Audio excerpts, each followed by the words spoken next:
Mesdames et messieurs, bonsoir. Bienvenue dans cette tranche sur JMTV+.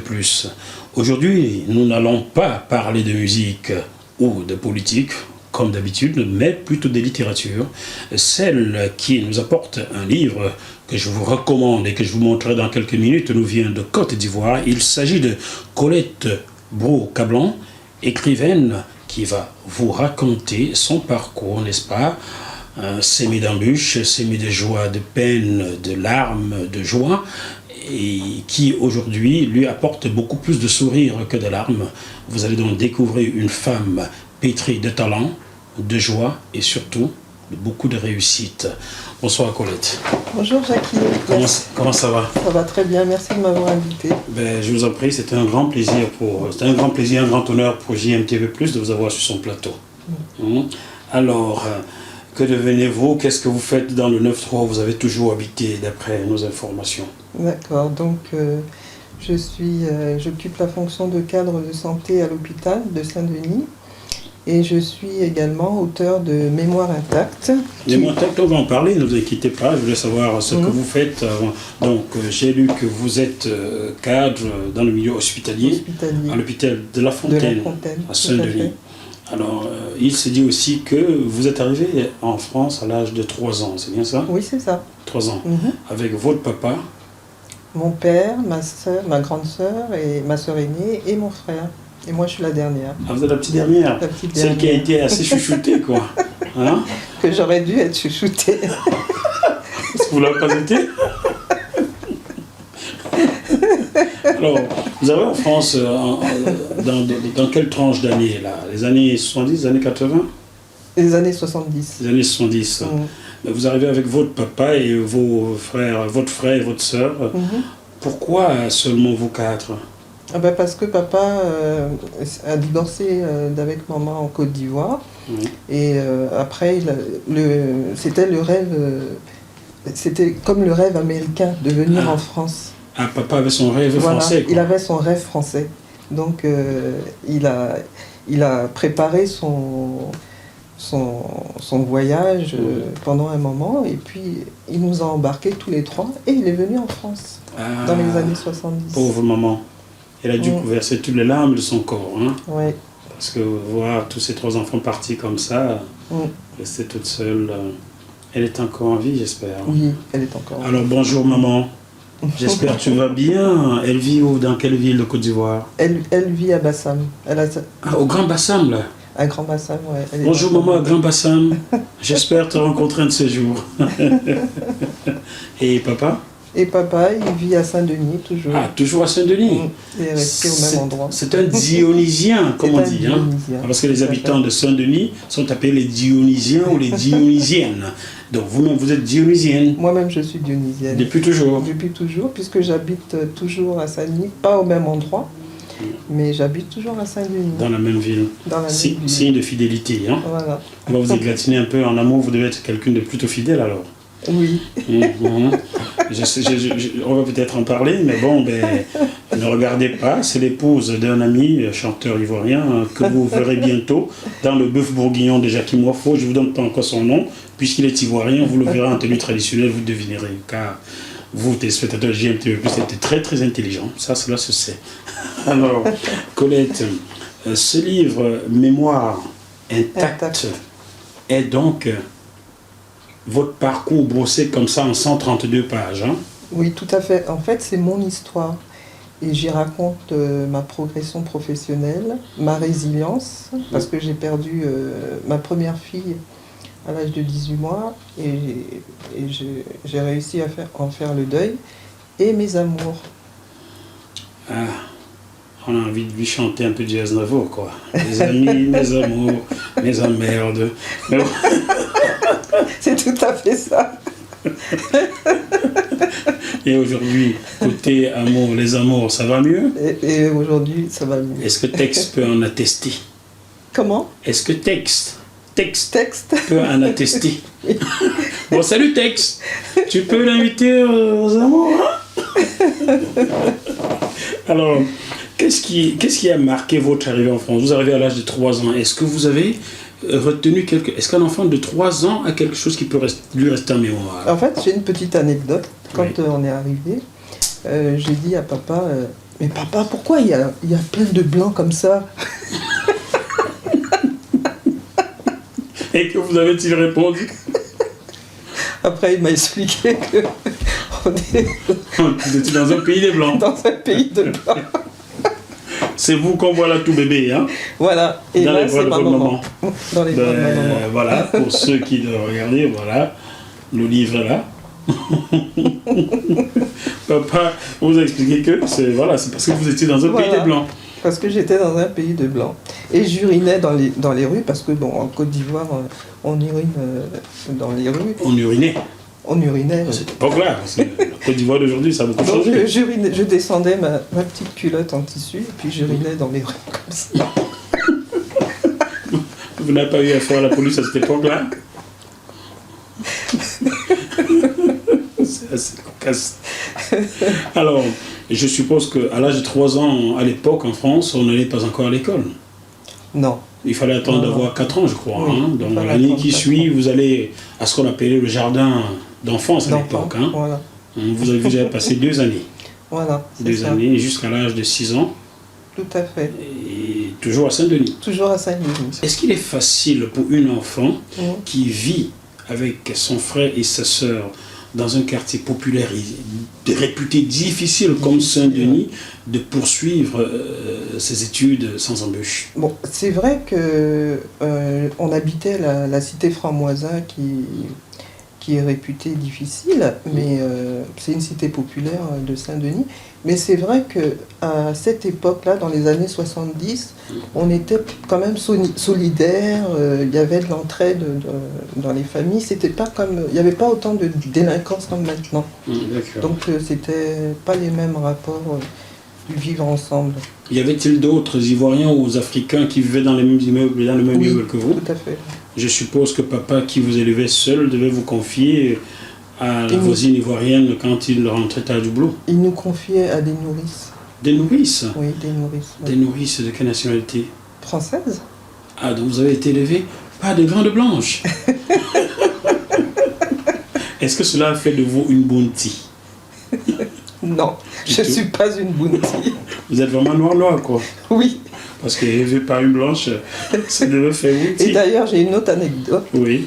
Il y a une nounou qui nous lavait une fois par semaine. Oh, Jésus-Marie. Et donc, quand papa a su ça, il a changé de nourrice Oh là là là là, quelle affaire. une fois par semaine. Et c'était horrible. Je suppose que vous avez confié cela dans ce Non, lieu. ça, je ne l'ai pas écrit. Ah, vous ne l'avez pas écrit, il Non. fallait l'écrire. Ça va que nous fait du 150 pages. En Hein? fait, j'ai commencé mon récit quand j'avais 16 ans.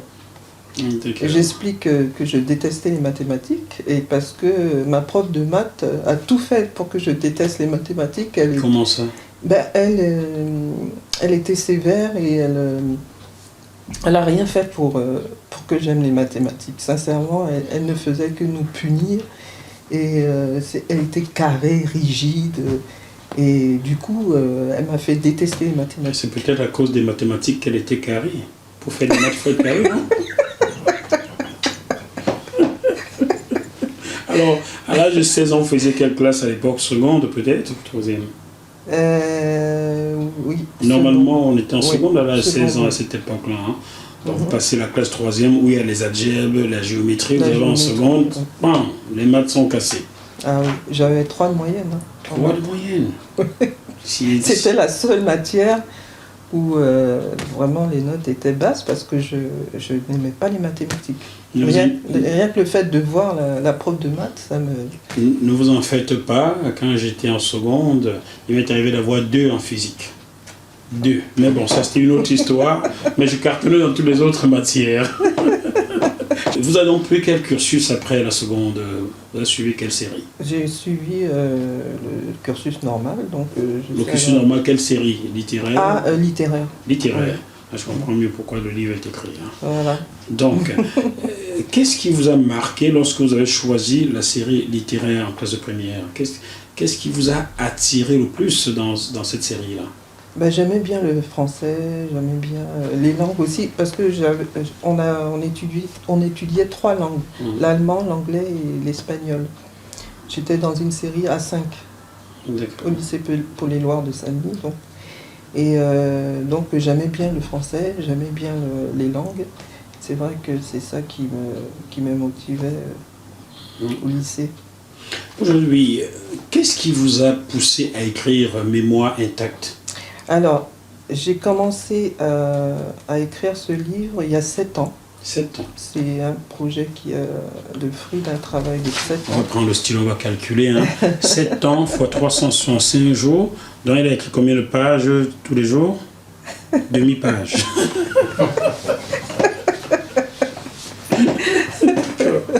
Vous ne me suivez pas, je suis comme ça, vous fou quelquefois.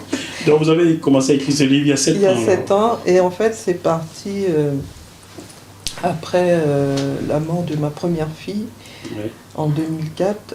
Paix à son âme. Paix à son âme, oui. En fait, le fait de mettre sur papier la souffrance que je ressentais, c'était vraiment un exutoire et ça m'a permis d'en faire le deuil. D'accord. Ouais. Le papier a été votre psy, quoi.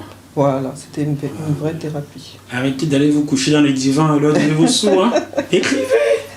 C'est meilleur que le psy. C'est gratuit en plus. C'est gratuit. Et ensuite on peut me faire des sous avec. Oui, et passer sur JMTV+.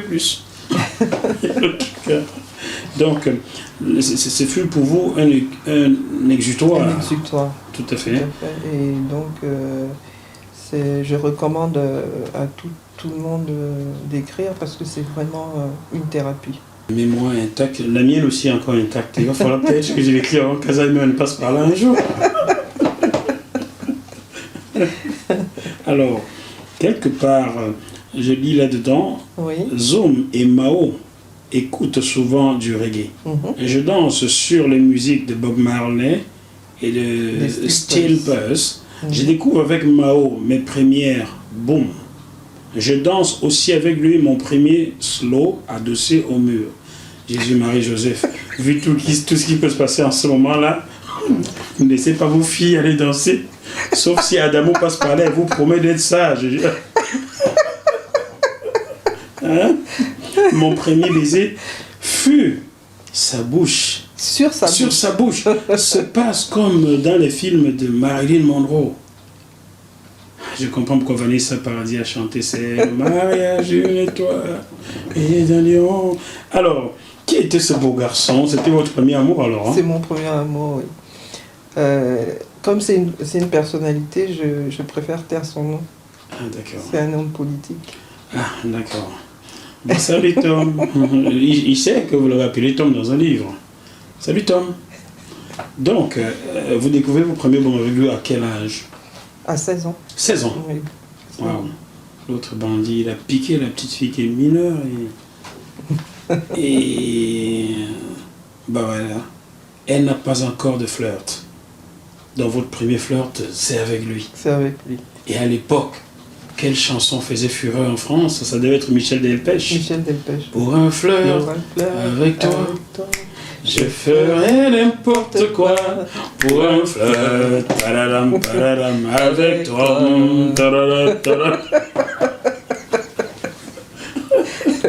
Je suppose que vous avez gardé de l'amitié avec ce Tom. Oui. Ben, Tom, on te verra bientôt, hein? Si tu es en campagne, on ne sait jamais. Alors, et papa, dans tout ça, pendant ce temps, pendant que vous alliez au boom, papa, il était où? Il travaillait, il savait que vous sortiez? Il travaillait jour et nuit. Il était infirmier à l'hôpital où je travaille actuellement et en journée en clinique. Donc on ne le voyait jamais.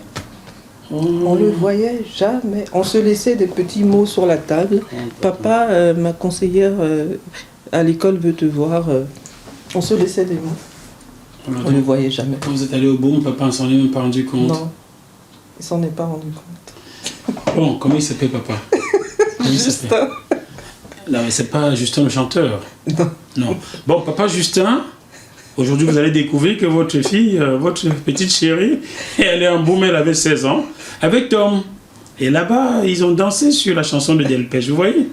Vous n'étiez pas là, mais À votre décharge, il fallait travailler dur pour s'occuper d'une famille nombreuse, 3 enfants, il fallait vraiment bosser dur. Hein. À l'époque, ça devait être quoi le salaire, le SMIC?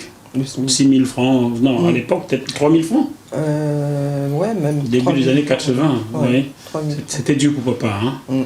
Très dur. Est-ce qu'il lui est pas arrivé de regretter de n'avoir pas amené votre maman avec lui en France? Ben, par orgueil, je pense parce qu'il était vraiment... En fait, il voulait même plus qu'on ait des contacts avec maman. Hein. Bon, mais... Donc, par orgueil, je pense qu'il n'a pas regretté. Bon, les histoires des parents, là, on va pas chercher à savoir, hein, parce que sinon, ça peut déranger. Hein. Alors, on va ouvrir comme ça au hasard une autre partie. Maintenant, Serge et moi, on partage la maison de propriétaires ghanéens très gentils et Finsbury Park. À Finsbury Park, j'apprends beaucoup plus tard que des terroristes vivent dans le même quartier que nous. C'est quoi cette histoire? Donc, là, vous êtes en Angleterre. Oui, là, je suis en Angleterre. Qu'est-ce que vous faites en Angleterre? Parce que je décide de fuguer avec le père de ma fille. De fuguer? De fuguer. À quel âge ça? À 17 ans. Jésus, Marie, Joseph. Donc, le père de l'enfant ne fut pas Tom. Non. Ce fut un autre. Ce fut un autre. Donc, Tom, c'était vite fait, quoi. Voilà. Après, il est rentré en Côte d'Ivoire. Il a fini ses études et il est rentré en Côte d'Ivoire. Allez, rapidement, si tu te casses, je te remplace, quoi. Après, on fume. C'est pas possible. Et les petits qui suivaient à la maison, là, exemple à ne pas suivre. Hein. Exemple à ne pas suivre. Pas suivre. Alors, vous atterrissez, je suppose, à Londres ou à Dover? On est d'abord allé en Allemagne. En Allemagne? On est resté 1 an et après on est parti en Angleterre. Papa n'était pas au courant. Papa n'était pas au courant. Papa Justin. Yako, papa. Dis donc. Ouais. Ensuite, vous atterrissez en Angleterre. En Angleterre pendant 2 ans. 2 ans. 3 ans sans donner de nouvelles à papa? Non, au bout de la première année, après, j'ai donné des nouvelles à papa. Yako, papa, Yako. Bon, vous êtes donc dans ce quartier Finsbury Park. Voilà, Finsbury Park. Et qu'est-ce qu'il se passe? Il y a des terroristes qui vivent dans ce quartier-là? Non, j'ai appris par la suite qu'il y avait des terroristes dans notre quartier. Au même moment que vous? Au même moment que nous. Moi, je ne savais pas, sinon je ne serais pas resté. Vous êtes dans quelle ville? Londres ou bien ailleurs? À Londres. À Londres. Dans quel coin Londres? À l'est, au sud-est? C'est sûr que ce n'est pas à l'ouest, car les coins de Battersea, là, c'est tellement chic que les terroristes ne peuvent pas. Donc vous étiez certainement à l'est. À l'est. Vers Mile End, voilà. Sur la ligne rouge, là. Bah, vous voyez, je n'y étais pas, mais je sais les choses. Hein. Son métro était la ligne rouge, qui passe par Liverpool Street. Voilà. Donc vers Mile End, là-bas. Ouais, c'est des quartiers chauds. Hein. Ouais, c'est des quartiers chauds. Très, très chauds. Hein. Où on peut aussi se nourrir facilement. Oui, c'est vrai. Les Pakistanais, là, les Indiens ont des grandes boutiques là-bas où on peut acheter tout ce qu'on trouve en Afrique. Je ne sais pas comment ils font pour y faire entrer. D'ailleurs, ce sont les deuxièmes investisseurs au Royaume-Uni, les Indiens. Hein. Les hindous, on dit. Hein, je sais pas. Oui, hindous, oui. Hindous, oui. Ouais, eux aussi qui ont colonisé Dover. Mais n'écoutez pas ce que j'ai dit. Bon. Donc, vous avez vécu là-bas combien? 2 ans, vous dites, hein. Et vous avez eu votre fille étant là-bas ou vous êtes revenu en France avant de l'avoir? Non, j'ai eu ma fille à Londres. Donc c'était une Anglaise? C'était ma première fille. Hein. Ah, la première? Oui, la première qui est décédée après. Oui, c'est bien. C'est pour ça que je dis que c'était une Anglaise. C'était une Anglaise, oui. Ouais. Bon, alors, les sages-femmes disaient « Oh, so cute, elle est tellement mignonne, so cute ». So cute, yeah. Don't worry, I used to live in Bournemouth. Do you know Bournemouth? Bournemouth, near the sea. I lived there, and when I used to work in Vox Africa, I lived in Myland, and I went to my job in Tottenham Court. You see what I mean?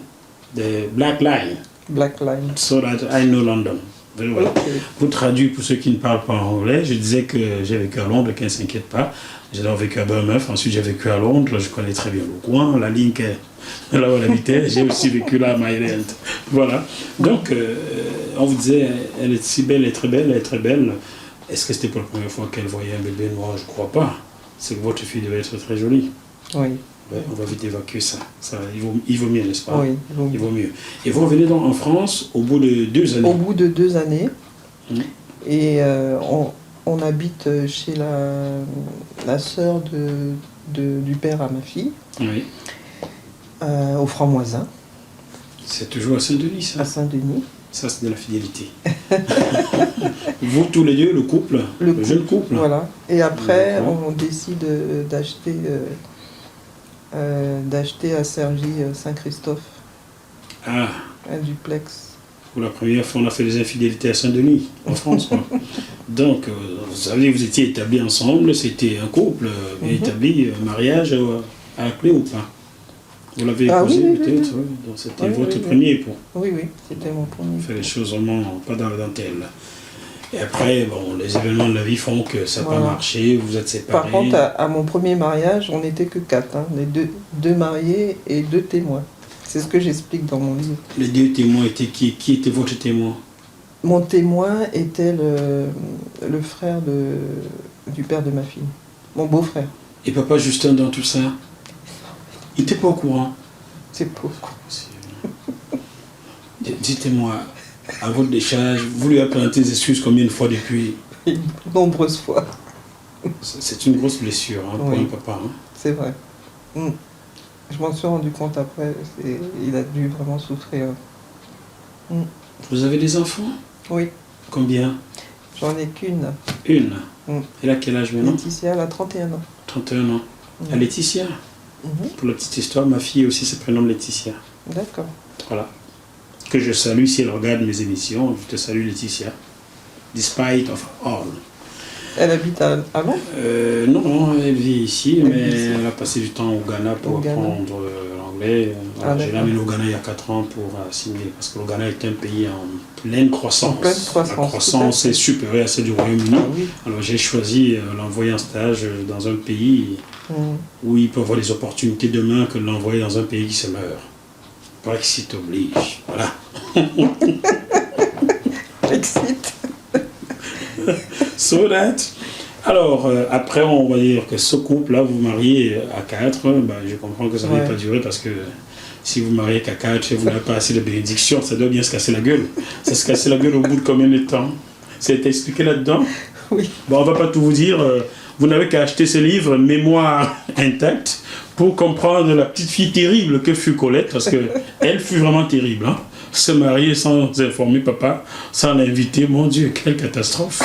Inimaginable. Inimaginable. Donc, on ne va pas vous dire combien de temps ce mariage a duré, parce qu'on vous recommande ce livre, Mémoire interne, Mémoire, pardon, intacte. Interne. C'est l'hôpital qui me fait penser. Mémoire intacte de Colette Broucablan, n'est-ce pas, édité aux éditions Dagan. C'est là-dessus, donc vous trouverez tout là-dedans.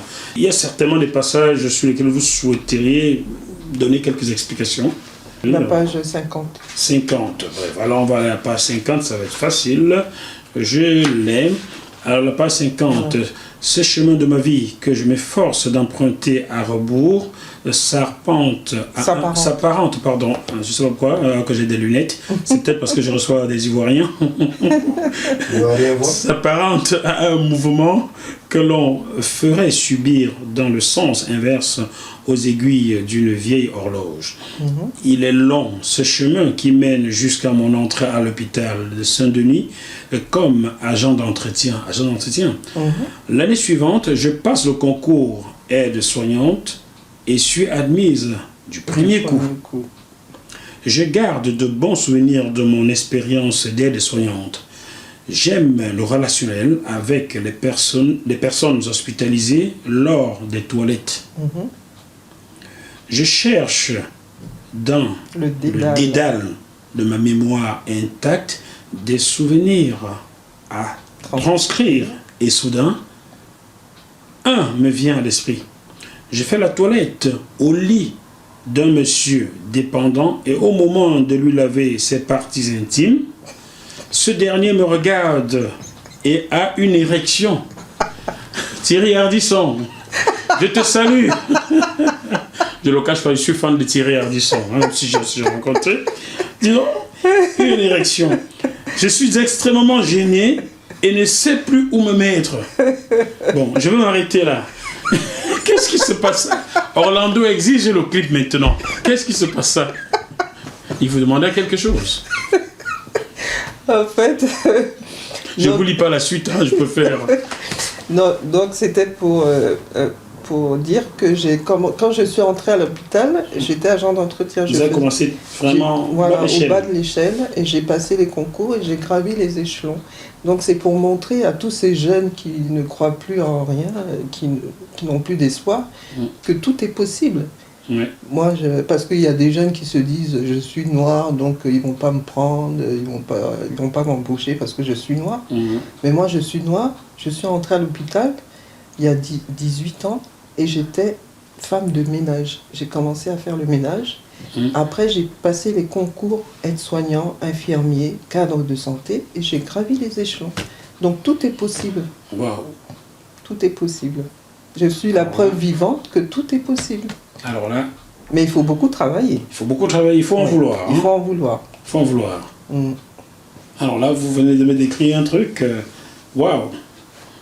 Je suppose que ce monsieur vous l'a pas lavé la seconde fois. Hein. Ça il revient sur le monsieur.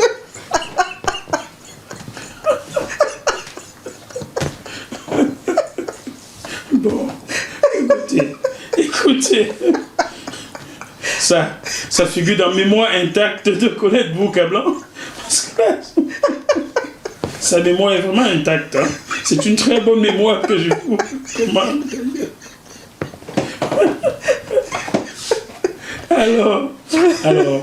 Alors, aujourd'hui, comment vont les amours? On m'a dit ça va bien. Hein? Ça va très bien. Souhaitez-vous parler de lui ou pas? Oui. Allez-y, vous êtes libre. Ça ne me dérange pas. Donc, je suis avec l'artiste ivoirien John Djongos, qui est une star chez nous, hein, et que j'apprécie beaucoup pour son humilité et sa gentillesse. Donc, voilà, je suis avec lui et ça se passe très bien. Vous vous souvenez, chers téléspectateurs, John Djongos, que vous avez vu dans le bœuf bourguignon de Jackie Moifo il y a quelques jours. Donc, c'est sa personne, comme on dit chez nous, n'est-ce pas? Donc, vous qui calculez le grand John là, vous pouvez tourner la page, hein, vous oubliez. Forgot it, it's finished. Parce que Colette, vous voyez, elle est tenace, hein? Elle est tenace, hein? Donc, ben voilà. Ça se passe bien alors? Ça se passe très bien. Donc, bientôt, il y aura une photo. Vous savez faire le photo quand même? Oui. Le photo, non pas le tchèp c'est sénégalais ça. C'est sénégalais le tchèp. Comment on appelle l'autre là? Atchéké. La tchéké, oui. Moi j'aime bien Atchéké. C'est bon avec le poisson. C'est bon le poisson, oui, Poisson avec cette salade de tomates et de trucs d'oignons à côté là. C'est bon Atchéké, hein? Hein? Bon, ben voilà, c'est une façon de passer mon invitation, vous avez compris. Hein? Y a-t-il autre chose sur laquelle vous souhaiteriez qu'on parle dans ce livre? Car je ne veux pas tout livrer. Il faut que les gens se le procurent rapidement pour lire vos... Hein? Il y a des choses, c'est chaud, hein? C'est très chaud. Hein? Y a-t-il autre chose? On va parler d'une dernière chose de ce livre avant de le fermer. Ou bien j'ai choisi comme ça au pif, ou vous souhaitez qu'on choisisse un passage précis? Non, allez-y. Bon, on va aller comme ça. Je suis aux urgences adultes où règne beaucoup de violence et d'agressivité. Cette nuit-là, le monde s'agite et s'impatiente dans la salle d'attente. Une dame de 34 ans, présente depuis 2 heures, oui, demande pour la énième fois que le médecin la voie. L'aide-soignant lui explique que le médecin va la voir après avoir clôturé les dossiers en cours. Plusieurs personnes sont présentes pour des traumatismes de membres. Elle se lève alors en vociférant qu'elle attend depuis 13 heures et en insultant mon personnel de tous les noms d'oiseaux. Vous pointez du doigt là quelque chose qu'un autre médecin urgentiste assez connu, qui a échappé à la mort dans les événements Charlie Hebdo il y a 2 ans, pointait aussi du doigt. Ça veut dire que, il s'appelle quoi, Fabien Pelot, je ne sais plus. Oui, ce médecin urgentiste pointe déjà cette carence, ce manque de médecins dans les urgences. Ça se passait déjà comme ça à l'époque. Oui, c'est terrible hein, parce que du coup, les gens s'impatientent et il y a beaucoup d'attentes et c'est vrai que du coup, il y a beaucoup de violence et d'agressivité. Et que vous comprenez, je suppose. Oui, qu'on comprend, mais à laquelle on est obligé de faire face. Quand même. Mais attendre 13 heures, c'est 13 heures de temps ou bien il attendait depuis 13 heures? C'est quoi? Non, depuis 13 heures. Et il était quelle heure là? Mais tout le 20 heures de quoi? Oui, Oui, donc ça fait quand même 7 heures de temps 7 heures de temps. que cette personne attendait aux urgences de l'hôpital de La Fontaine. Et ça, c'est quotidien, ça. C'est récurrent. Possible. Mais comment arrivez-vous à gérer ce genre de situation, vous qui êtes Ben, on est obligé de cadre du personnel? On est obligé de faire avec. Hein. C'est pas facile parce que du coup, ça crée une tension et les gens sont énervés. Ce que je peux comprendre, hein, c'est attendre longtemps, c'est parce que les urgences sont gérées en fonction de la gravité. Oui.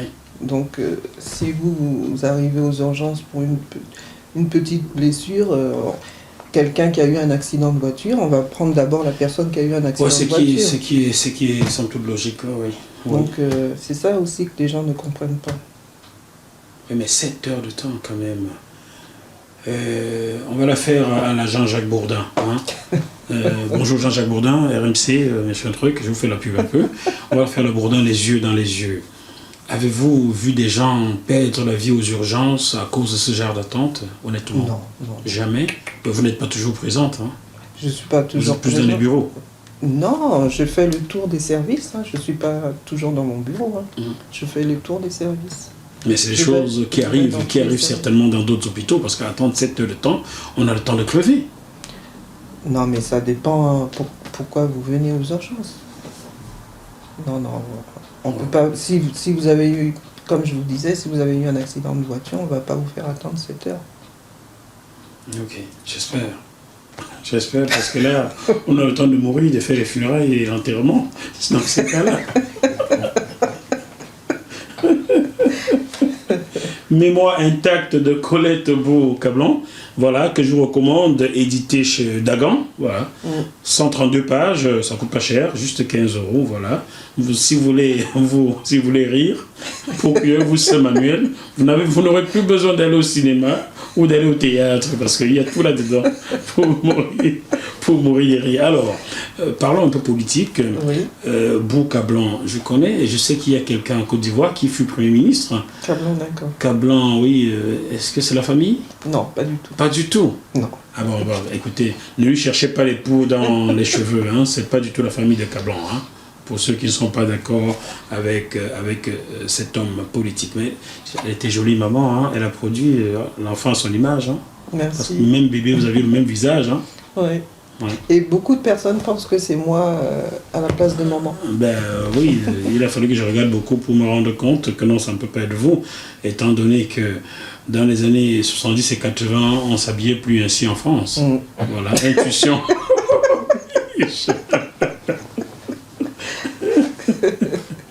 Écoutez, avant qu'on ne se sépare, vous allez donc me dédicacer celui que vous m'avez gracieusement offert.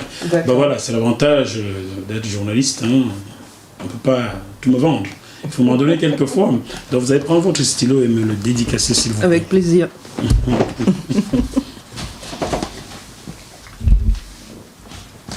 Alors, nous sommes mardi 28 février. 28 février, tout à fait. 2017.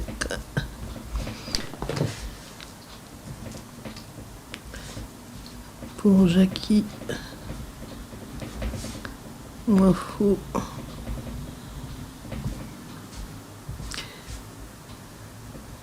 Merci beaucoup.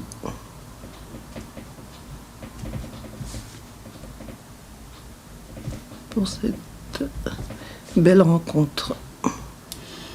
J'ai eu peur qu'elle écrive merci pour ce bon moment. Je vois appeler Valérie, je vais l'applaudir. Dis donc, t'as plagié là, toi, Valérie? Non. Heureusement, on n'a pas fait ce voilà. Valérie, que j'ai eu le plaisir de rencontrer tout récemment, on est chez notre ami commun Michel. D'accord. Salut à toi, Michel, si tu nous regardes. Voilà, je vais lire ce qui est écrit là. Mardi 28 février 2017, pour Jackie Moifo, merci pour cette belle rencontre. Colette Beau-Cablon. Merci beaucoup. Un dernier mot peut-être pour les lecteurs ivoiriens de votre pays. Ils sont tous là, vous pouvez leur parler directement. Donc, chers Ivoiriens et Ivoiriennes, lisez mon livre car vous allez vous retrouver dans ce récit qui est mon histoire, l'histoire de ma vie. Et j'espère qu'il vous plaira. Voilà. Merci beaucoup Colette d'avoir fait un tour sur notre plateau. Chers téléspectateurs, nous allons vous laisser continuer de rire, n'est-ce pas, sur cette tranche d'émission consacrée à Colette Brault-Cablan.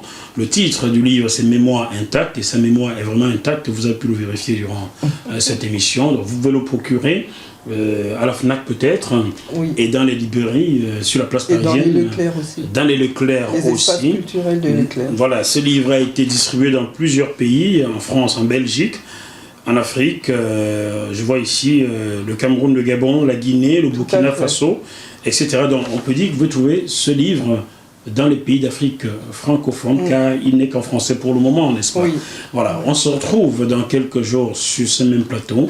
D'ici là, je vous souhaite de garder la bonne banane, celle qui va jusqu'aux oreilles. Portez-vous bien. Bye bye. Bye bye, Colette. Bye bye. Merci beaucoup. Merci à GMTV+. Continuez de donner la parole à ceux à qui on la refuse.